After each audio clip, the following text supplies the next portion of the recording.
दोस्तों, एक लड़का वेश्या के कोठे पर जाता है। उसको कम कपड़े पहने हुए बहुत सारी लड़कियां दिखाई जाती है, लेकिन उसको सिर्फ एक लड़की पसंद आती है जो कि रिश्ते में। नमस्कार दोस्तों, मेरा नाम है मोहन अहिरवार और आप देख रहे हैं खबर तमारी इंडिया का यूट्यूब चैनल। दोस्तों, चैनल पर पहली बार आए, चैनल को सब्सक्राइब जरूर कर लीजिएगा और बेल आइकन को जरूर प्रेस कर दीजिएगा, जिससे कि आने वाले हर वीडियो हमारे आपको मिलते रहें। ये कहानी बंगाल के 24 परगना इलाके की है।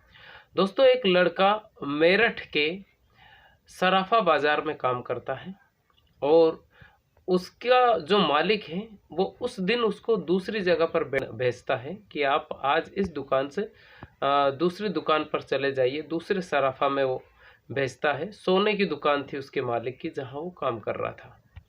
वहां से जब उसका मालिक बोलता है कि आप दूसरी जगह पर चले जाइए, तो वो रास्ते में जाता है, लेकिन जिस जगह पर जाता है, जो रास्ता था निकलने का, वो कबाड़ी एरिया था और ख़ास तौर से उसे रेड लाइट एरिया भी बोलते हैं। तो उस रास्ते से वो निकलता हुआ जा रहा था, लेकिन वो जिधर जा रहा था वहाँ पे बहुत सारी लड़कियाँ ऊपर सीढ़ियों पर बैठे हुए, बहुत सारी लड़कियाँ, कोई हेलो कर रही थी, कोई हाय कर रही थी, कोई बोल रही थी आ जाओ ना। इस टाइप से लड़कियों की आवाज़ आ रही थी।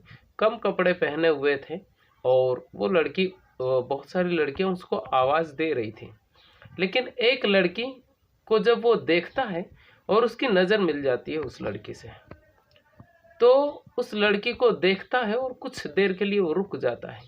जब कुछ देर के लिए वो लड़का रुकता है, इतने में कुछ टाइम में ही वो लड़की एक चिट्ठी भेजती है, यानी ऊपर से एक चिट्ठी फेंक देती है वो लड़की। और जब चिट्ठी फेंकती है तो उस चिट्ठी को वो लड़का उठाता है और उस चिट्ठी में लिखा हुआ था कि आज रात 8 बजे तुम मुझे मिलो। ये उस चिट्ठी में लिखा हुआ था। वो लड़का अपना जो काम था, उसके मालिक का जो काम था, दूसरे सराफा में उसको जाना था। वो काम करने के बाद में वहीं पर रिटर्न आता है और उसके मालिक को बोलता है कि मालिक, आज मैं आप अपनी जो दुकान है उस पर मैं रात नहीं रुक पाऊंगा, मैं सुबह आऊँगा। कुछ दोस्त मुझे मिल गए हैं तो उनके साथ में रहूँगा। उसका मालिक बोलता है ठीक है, सुबह दुकान पर आप टाइम पे आ जाना।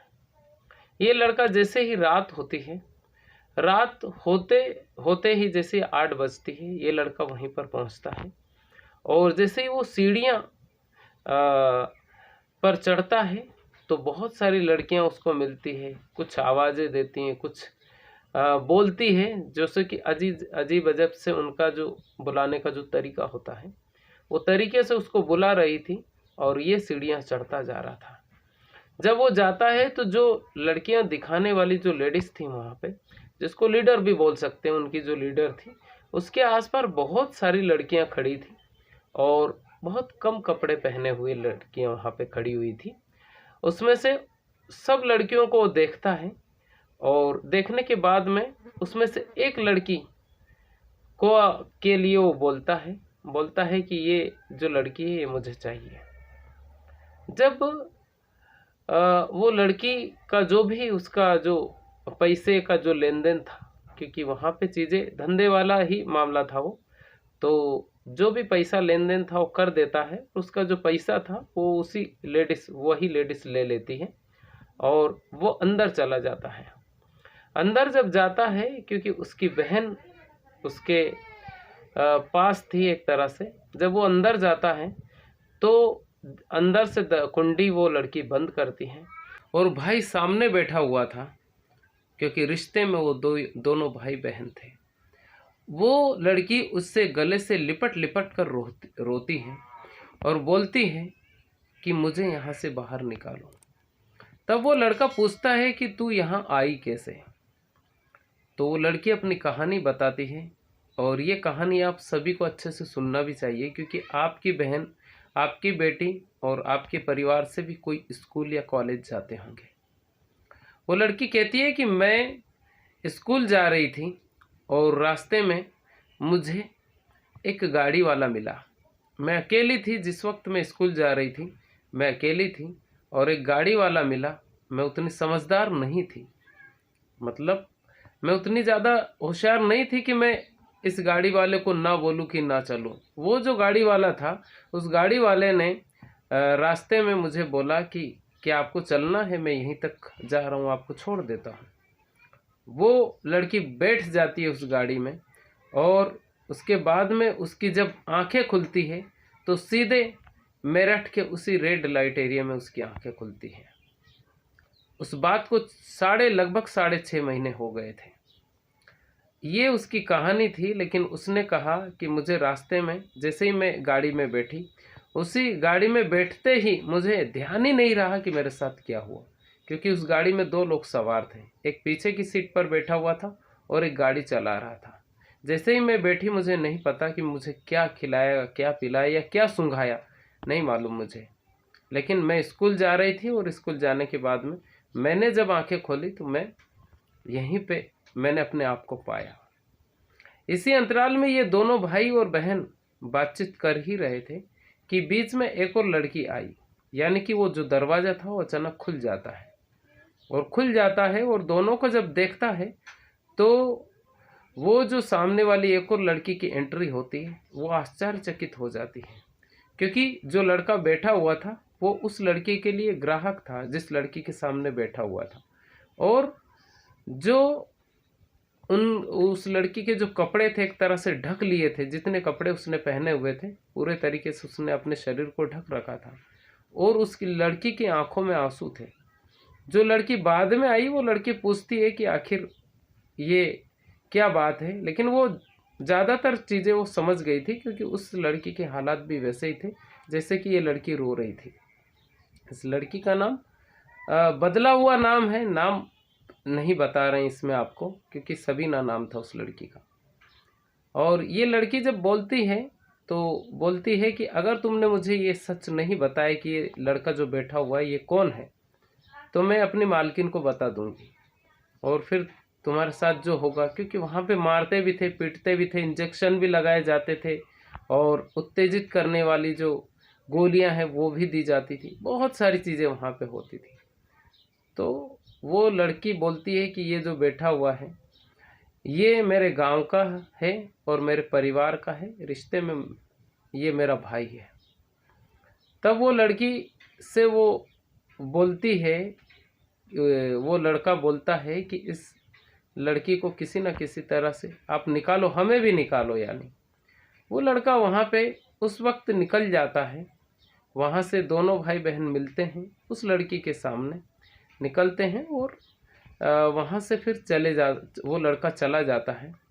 जैसे ही वो दूसरे दिन जाता है तो जिस दुकान पर, वो सराफा की दुकान पे जब वो गया था, उस दुकान के जो मालिक है उस मालिक को बताता है कि एक बहन है मेरी, जो कि इसी आपके बाजू में ये जो कबाड़ी का जो एरिया है, रेड लाइट एरिया है, इसी में मेरी बहन है, और किसी तरह से आप इसको निकलवाइए। उसके बाद में वो दुकान का मालिक और वो जो लड़का था, वो लड़का निकल जाते हैं पुलिस स्टेशन में।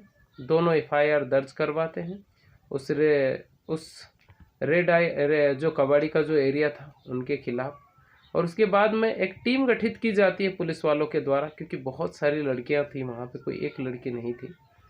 तो टीम गठित की जाती है और फिर रेड मारी जाती है। जब रेड मारी जाती है तो वहाँ पे एक लड़की की संख्या नहीं थी, वहाँ पे हजारों की संख्या में लड़कियां थी, और वही कम कपड़े पहने हुए, और सब लड़कियां बाहर से लाई हुई थी। इसी तरह से किसी को किस तरह से चुपके से लाया गया था, किसी को किस तरह से कॉलेज से भगा कर लेके आया गया था। एक लड़की की उसमें कहानी ये भी निकली थी कि उस लड़की को प्यार हुआ था, और वो लड़की अपने बॉयफ्रेंड के साथ भागकर आई थी, और बॉयफ्रेंड ने वहाँ पे उस कबाड़ी के एरिया में बेच दिया। ऐसी ही वहाँ पे बहुत सारी लड़कियों की कहानियाँ निकली थी, जो कि एक ये कहानी थी जो कि मैंने आपको सुनाई। लेकिन उस लड़की की वजह से, सबीना की वजह से, कई लड़कियों की ज़िंदगी एक तरह से आबाद हो गई, छूट गई, एक तरह से आज़ाद हो गई वो लड़कियाँ। तो ऐसे ही अगर आपके परिवार में या आपके रिश्तेदारों में कोई लड़कियाँ या कोई लड़की स्कूल जाती है, कॉलेज जाती है, तो उनको सचेत करके रखें कि कोई भी अनजान व्यक्ति अगर आपको लिफ्ट दें तो उनकी गाड़ियों में ना बैठे। कोई भी अनजान व्यक्ति हो अगर आपको बोले कि चलिए हम आपको आपके कॉलेज तक ड्रॉप कर देते हैं, छोड़ देते हैं, तो उनको समझाएं कि भाई अनजान लोगों के साथ में ना बैठें और अनजान लोगों की गाड़ियों में ना बैठें, क्योंकि कुछ भी सुंघाया जा सकता है, बहुत सारी चीज़ें होती है और एक बार अगर आप गाड़ी में बैठ गए तो फिर निकलना बहुत मुश्किल हो जाएगा। तो इस कहानी से किसी को दिल दुखाना नहीं था हमारा। और ये कहानी आपको कैसी लगी, क्योंकि ये बंगाल से निकलकर वो लड़की आई थी और मेरठ में वो कोठे पर रही। लगभग 6.5 महीने के बाद में उसका भाई मिला, नहीं तो आज तक वो लड़की वहीं पे रहती। तो हर लड़की की किस्मत उस लड़की के जैसी तो नहीं होती, लेकिन हाँ संभल के रहिए। और ये जीवन है, इसमें कुछ भी हो सकता है। ये कहानी आपको कैसी लगी आप कमेंट करके ज़रूर बताइए। और ये कहानी सच्ची घटना है, ऐसा नहीं कि ये कहानी सच्ची घटना थी जो कि मैंने आपको सुनाई। ये वीडियो आपको कैसा लगा आप कमेंट करके ज़रूर बताइए। और चैनल पर पहली बार आए चैनल को सब्सक्राइब जरूर कर लीजिएगा। खुश रहिए, अपने माता पिता का ख्याल रखिए। बहुत बहुत धन्यवाद आपका।